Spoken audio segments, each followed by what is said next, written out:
In the autumn of 1851, something happened on a Georgia cotton plantation that newspapers barely mentioned, and witnesses spent the rest of their lives trying to forget. A boy they called Little Thomas, a master dead beneath a cotton press, and a sale receipt for 8 cents that proved just how little a human life could be worth. If stories about the mathematics of dehumanization matter to you, about what happens when you price a child's life at less than a dime, then stay with me, because what Thomas did in 1851 tells you everything you need to know about the breaking point between survival and revenge. Hartwell Plantation sat in the red clay hills of central Georgia, 1,800 acres of cotton worked by 127 enslaved people, under the ownership of Colonel Walter Hartwell. The colonel fancied himself a gentleman planter, educated at the University of Virginia, well-read, cultured. He kept detailed records of everything on his plantation: crop yields, equipment maintenance, weather patterns, and human property. In those records, under August 12, 1851, there's an entry that reads, "Purchased defective Negro boy, approximately 8 years old, from Montgomery Estate liquidation. Price, $0.08. Note, unsuitable for field work due to physical deformity, potential use as novelty or house oddity." 8 cents. The price of 2 penny candies, less than the cost of a pound of coffee. The boy's name was Thomas, though most people called him Little Thomas, or just the Dwarf. He'd been born on the Montgomery plantation in Alabama, with a form of dwarfism that meant he'd never grow taller than about 3.5 feet. In a system that valued enslaved people based on their labor capacity, Thomas was considered essentially worthless. His mother had died in childbirth. The Montgomery family kept him for 8 years, more out of amusement than anything else. He was a curiosity, a conversation piece. When guests visited, they'd call Little Thomas out to marvel at his small stature, make him perform tricks, laugh at his expense.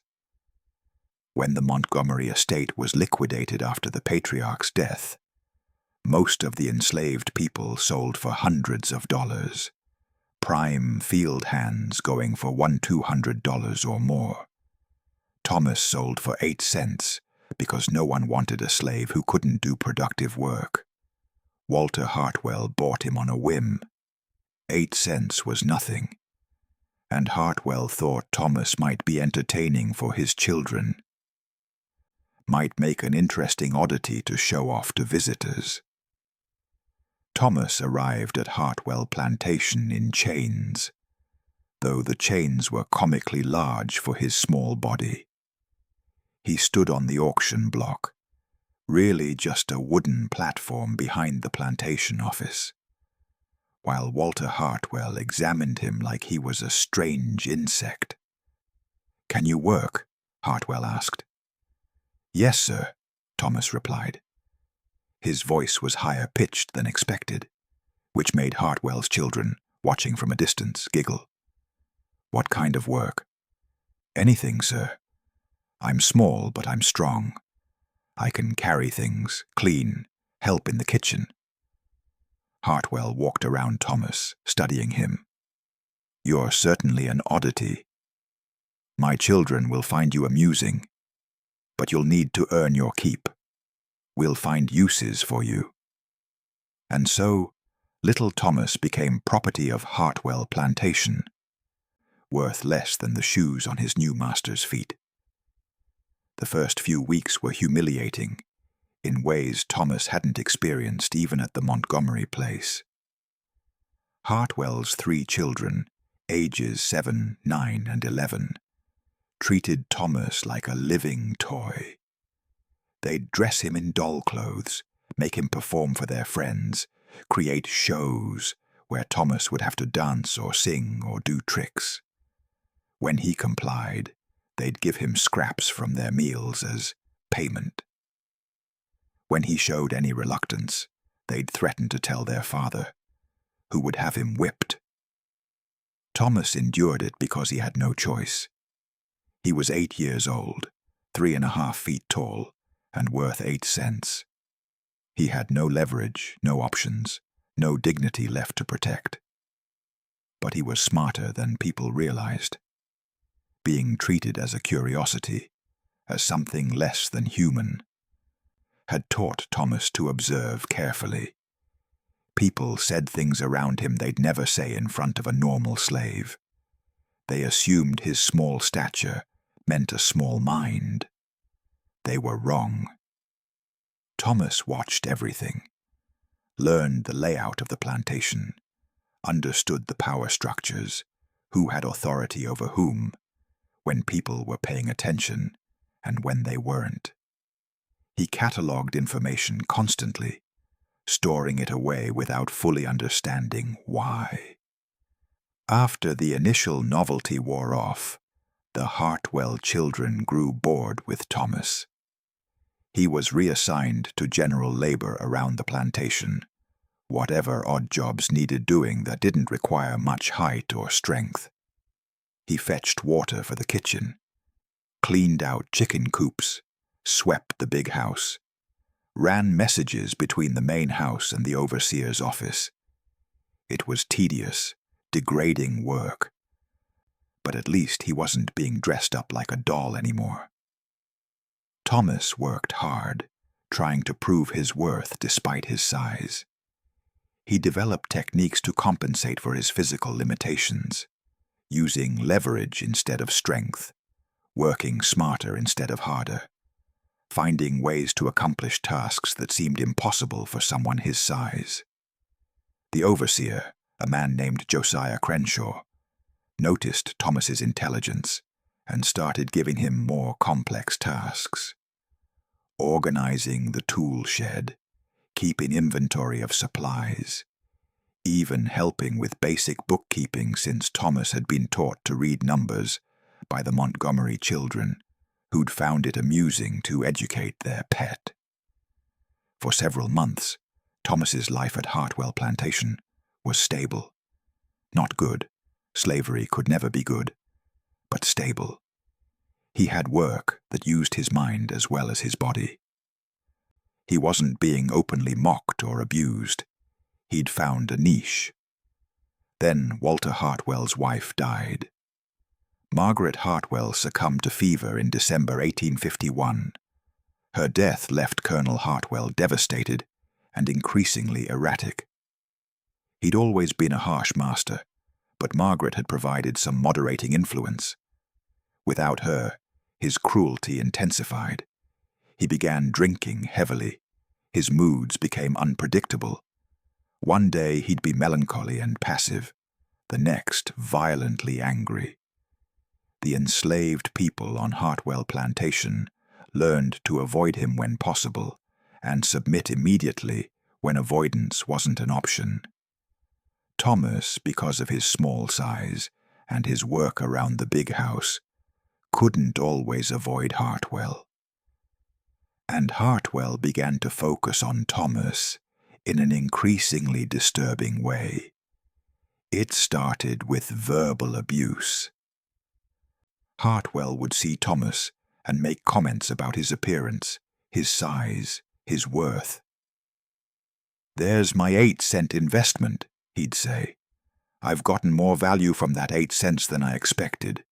Should have bought 2 of you." Then the abuse became physical. Nothing extreme at first.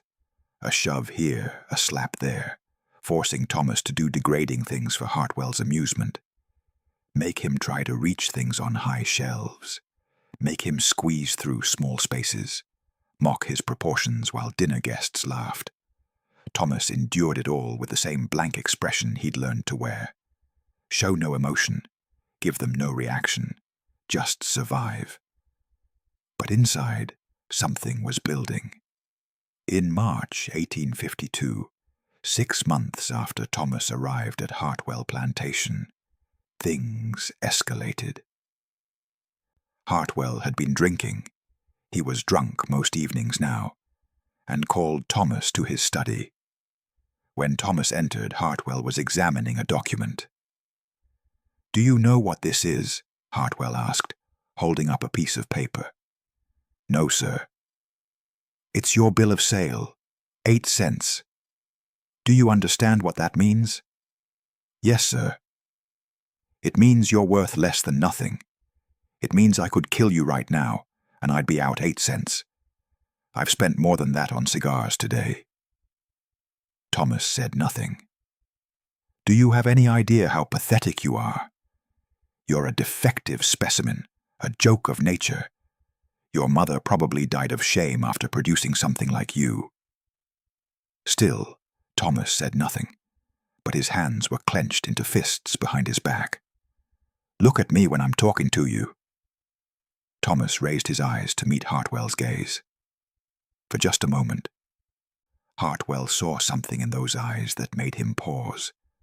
Not fear, not submission, something harder and colder. Then Thomas lowered his gaze again, and Hartwell convinced himself he'd imagined it. "Get out," Hartwell said, "and bring me another bottle of whiskey from the cellar." Thomas left, retrieved the whiskey, delivered it, and returned to his quarters in the slave cabins. He lay on his pallet, too short for it, his feet not reaching the end, and stared at the ceiling. 8 cents. That's what his life was worth. 8 cents. Less than the whiskey he'd just delivered. For the first time since arriving at Hartwell Plantation, Thomas allowed himself to think about his master's death. Not in a vague, wishful way, but specifically, concretely. How it could be done. What would happen afterward. Whether it would be worth the inevitable consequences. Over the following weeks, Hartwell's abuse of Thomas intensified. It was as if he decided to extract maximum entertainment from his 8-cent investment before it wore out. He'd make Thomas perform for dinner guests, stand on tables, wear ridiculous outfits, do tricks like a trained animal. When Thomas complied too slowly, Hartwell would strike him. Once, he threw a heavy book at Thomas, hitting him in the head hard enough to leave a gash that bled for hours.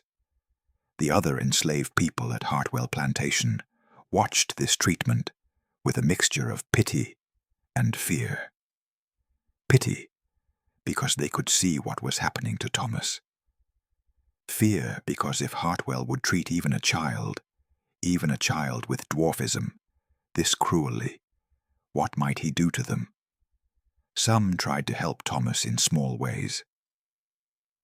An older woman named Clara would save extra food for him. A field hand named Moses would check on him, make sure his injuries weren't too serious. But they couldn't really protect him, and they all knew it. Thomas appreciated their kindness, but didn't rely on it. He was learning that the only person he could truly depend on was himself. He also began to pay closer attention to the cotton press. Hartwell Plantation had one of the newer screw press models for baling cotton, a massive machine that compressed loose cotton into dense, portable bales. It consisted of a large wooden frame with a heavy screw mechanism that could exert tremendous pressure from above. Thomas had helped maintain the press, oiling its mechanisms, cleaning out cotton debris. He understood how it worked, how much weight it could handle, what its safety features were and weren't. And he understood that if someone were beneath that press when it activated, they would be crushed instantly. The idea came to him slowly. Not fully formed at first, just a vague notion that the cotton press was dangerous, that accidents happened around heavy machinery. Then gradually more specific. If someone were positioned just right, if the press activated at just the right moment, if there were a plausible explanation for how it happened. Thomas wasn't actively planning murder. He was just thinking, observing, calculating. The opportunity came on a humid afternoon in late May 1852. The cotton harvest wouldn't start for months, but Hartwell wanted the press tested and prepared.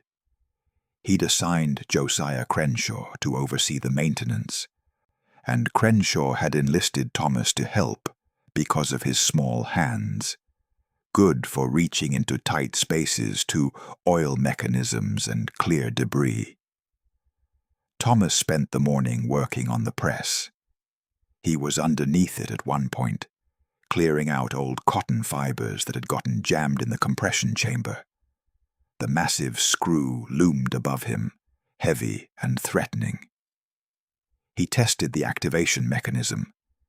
It required significant force to engage, but once engaged, the screw would descend with inexorable pressure, stopping only when it hit the resistance of compressed cotton or when someone manually disengaged it. Thomas made note of how long it took from activation to full compression. About 30 seconds. Long enough to get out from underneath if you knew it was coming. Not long enough if you were surprised or incapacitated. That afternoon, Walter Hartwell came to inspect the cotton press work personally. He was drunk, not falling down drunk, but enough that his movements were slower, his reactions less sharp.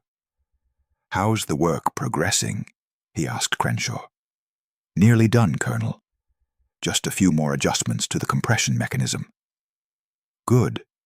I want this equipment in perfect condition for the harvest." Hartwell walked around the press, examining it critically. Then he noticed Thomas. "You, come here." Thomas approached. "You've been working on this press?" "Yes, sir. Cleaning and maintenance." "Show me how it operates." Thomas hesitated. "Sir, the press is very dangerous. It's not a demonstration tool." "I didn't ask for your opinion. I told you to show me how it operates." Crenshaw intervened. "Colonel, perhaps we should wait until—" "I wasn't talking to you, Josiah. The boy will demonstrate the press. Now."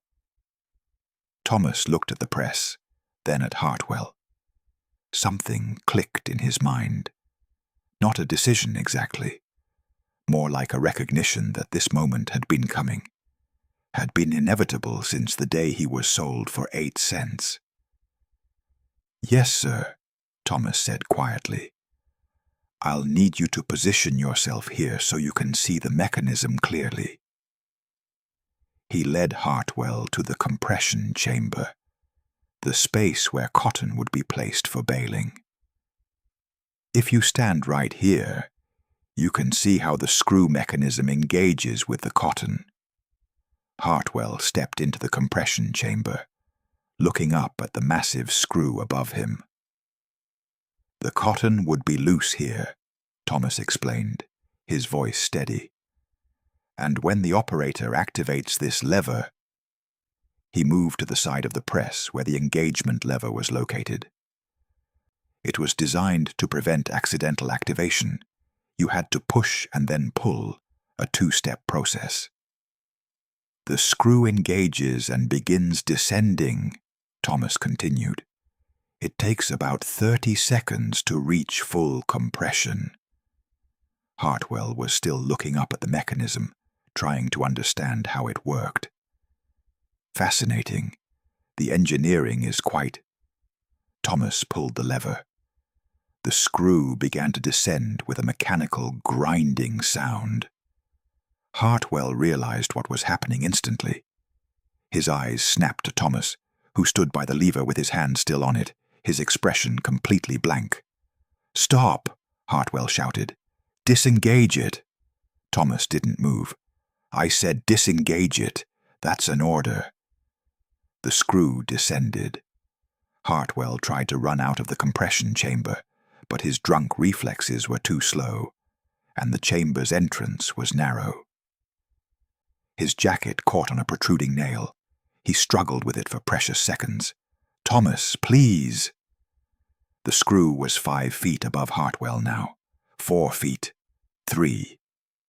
Crenshaw came running. "What's happening?" "Thomas, disengage the press." But Thomas had stepped away from the lever, had positioned himself where he couldn't reach it quickly. By the time anyone else could get there, Hartwell was screaming now, real terror in his voice. "Somebody help me! Stop the press! Stop it!" 2 feet above him, 1 foot. Crenshaw finally reached the lever and pulled it, but the mechanism had too much momentum. It slowed, but didn't stop immediately. The screw hit Hartwell's head first. There was a sound, a wet cracking, that everyone present would hear in their nightmares for the rest of their lives. Hartwell's screaming cut off abruptly. The press continued descending until Crenshaw finally got it disengaged, but by then it didn't matter. Walter Hartwell's skull had been crushed. His body was compressed into the cotton press, like he was nothing more than a bale waiting to be shipped. In the sudden silence that followed, everyone turned to look at Thomas. He stood there, this 3.5-foot tall boy, his face still blank, his hands at his sides. He looked at Hartwell's crushed body beneath the press, then at Crenshaw, then at the other workers who'd come running at the sound of screaming. "It was an accident," Thomas said calmly. "Master Hartwell asked me to demonstrate the press. I explained the activation sequence. He must not have realized how quickly it would engage. I tried to warn him. It was a lie. Everyone present knew it was a lie. The question was whether anyone would say so." Crenshaw stared at Thomas for a long moment. He'd witnessed the whole thing, had seen Thomas deliberately activate the press, had seen him step away from the lever instead of immediately disengaging it. He could testify to what really happened. But Crenshaw was also someone who'd spent months watching Hartwell abuse this child, who'd seen a boy purchased for 8 cents and treated worse than livestock, who understood that while what Thomas had done was murder, it was also something else, something that maybe fell under the heading of inevitable consequence rather than unprovoked violence. "It was an accident," Crenshaw finally said. "The boy explained the mechanism. The colonel didn't move fast enough, and by the time I could disengage it..." He shook his head. "Terrible accident." The other workers nodded. Yes, terrible accident. Nobody mentioned that Thomas had seemed very calm for someone who'd just accidentally killed his master.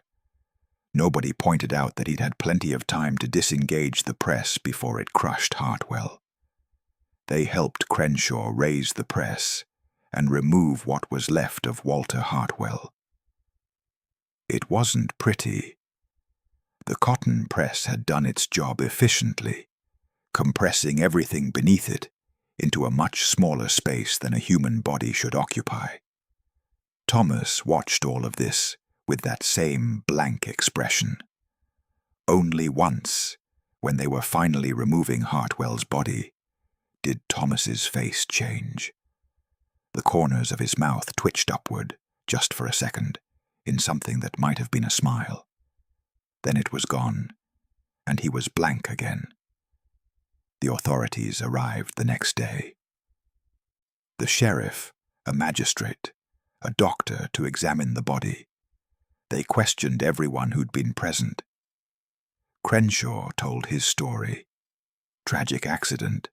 The colonel had wanted to see the cotton press in operation.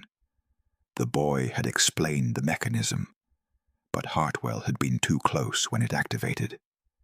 They questioned Thomas. He told the same story, his voice steady, his eyes meeting theirs without hesitation. Yes, He'd explained the mechanism. Yes, he'd warned the colonel about the danger. Yes, it had happened very quickly, too fast to stop once the press engaged. "Why didn't you disengage it immediately?" the magistrate asked. "I was trying, sir, but I'm small, and the lever is designed for a full-grown man. By the time I could reach it properly, Mr. Crenshaw was already there and took care of it. But it was too late." It was plausible. Barely. The lever was indeed positioned high. Thomas would have had to stretch or climb to reach it, which would have taken extra seconds. The magistrate examined the press, tested the activation mechanism, measured distances, consulted with the other witnesses. In the end, he ruled it an accidental death. "The press mechanism is insufficiently safeguarded," he wrote in his report. "A tragic accident resulting from inadequate safety protocols around dangerous machinery." No charges were filed, no punishment issued. Thomas remained property of the Hartwell estate, to be sold along with other assets once the estate was settled. Within 2 months, Thomas was sold again, this time for $45. His value had increased significantly when potential buyers learned he was intelligent enough to maintain complex machinery. He was purchased by a planter in South Carolina who needed someone to manage his cotton press operation. Thomas did the work competently, safely. There were no more accidents. He lived as a slave for another 13 years, until the end of the Civil War freed him. After emancipation, he settled in Atlanta, married a woman named Sarah, who'd also been born into slavery, and worked as a mechanic, specializing in industrial machinery. Thomas lived until 1903. He was 61 years old when he died, had children and grandchildren, and never once in his entire adult life spoke about what happened on that May afternoon in 1852. But the story spread anyway. Slaves talked to other slaves. Word passed through the underground networks. The tale of little Thomas, bought for 8 cents, who crushed his master's skull with a cotton press and got away with it. Some versions said it was a pure accident. Others hinted that Thomas had planned it carefully. Still others suggested that Hartwell's death was divine justice, that God himself had guided Thomas's hand. The truth, known only to those present and never fully acknowledged, was simpler.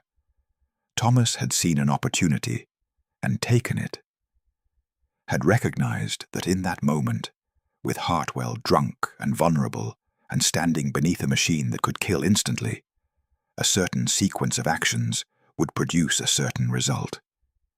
And he'd followed that sequence without hesitation. Was it murder? Legally, no. Ruled an accident. Morally, that's more complicated. Thomas had endured months of abuse from Hartwell, had been beaten, humiliated, degraded, had been purchased for 8 cents, a price that announced to the world that his life had essentially no value. He'd been 8 years old, with dwarfism, completely powerless in a system designed to break people exactly like him.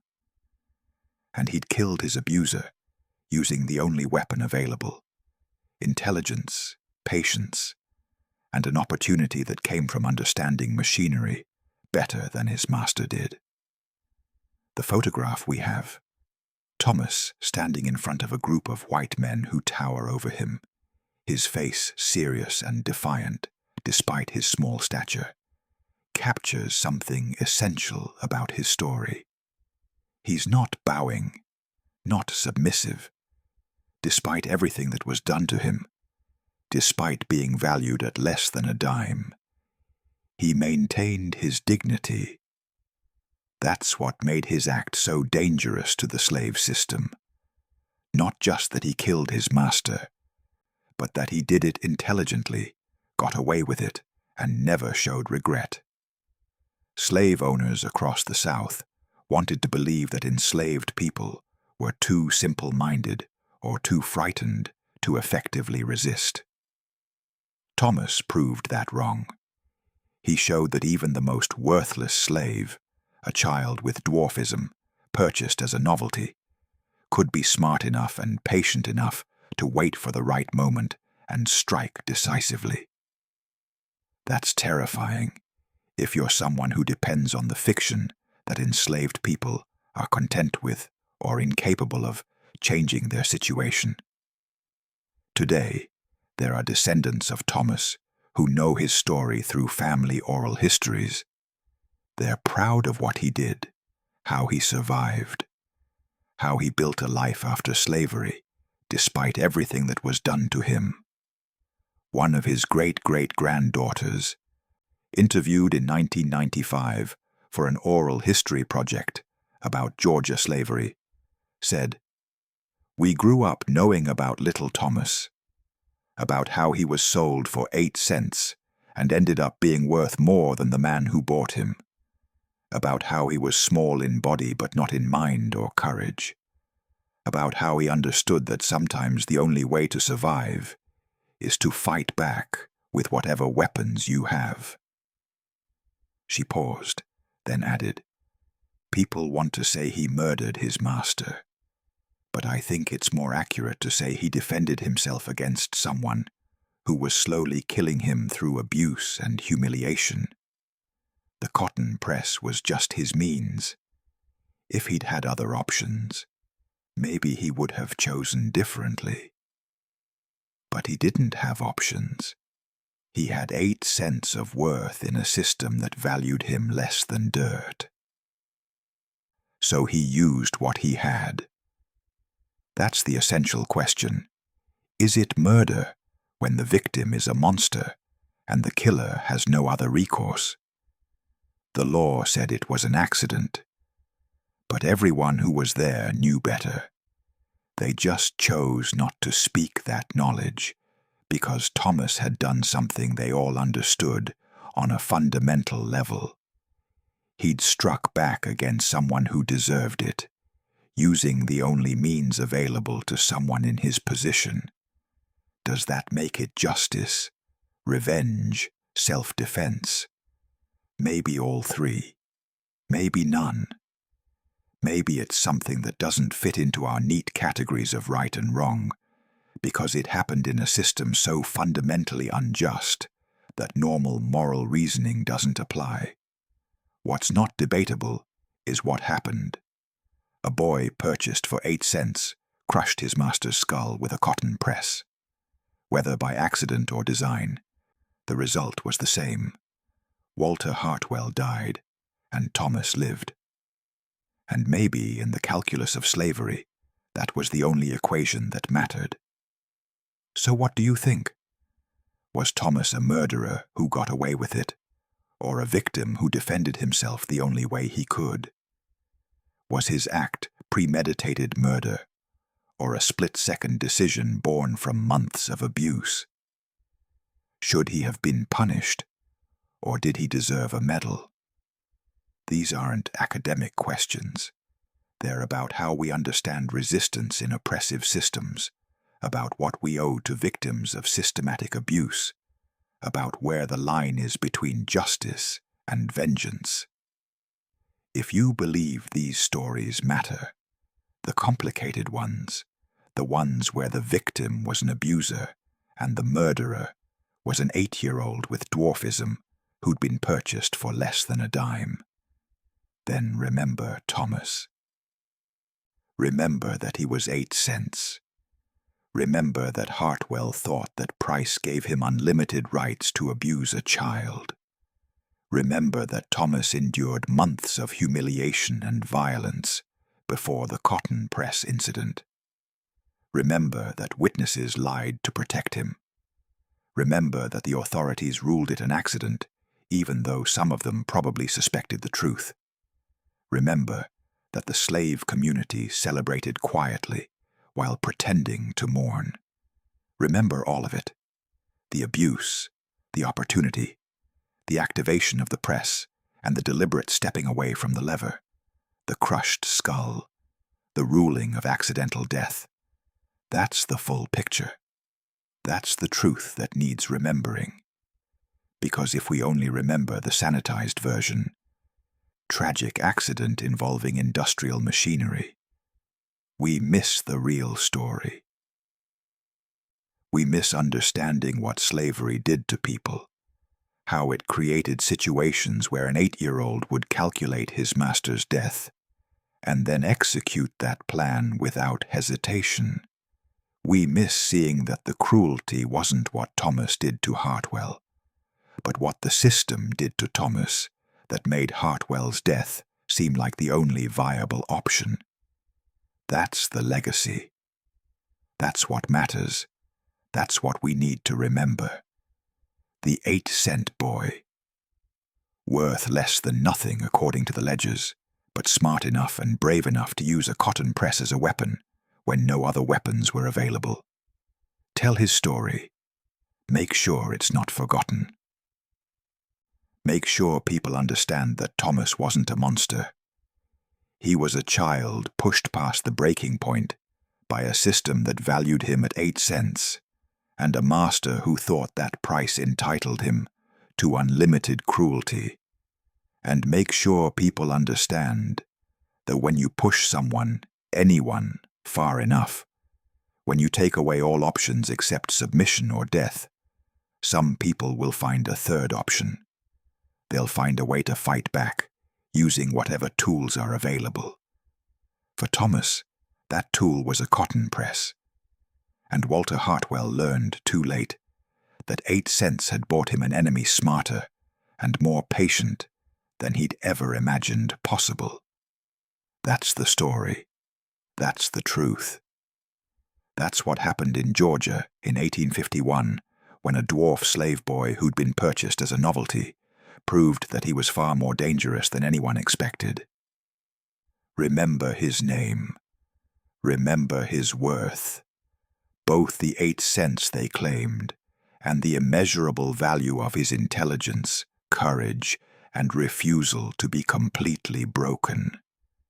That's the real story. That's what needs to be told.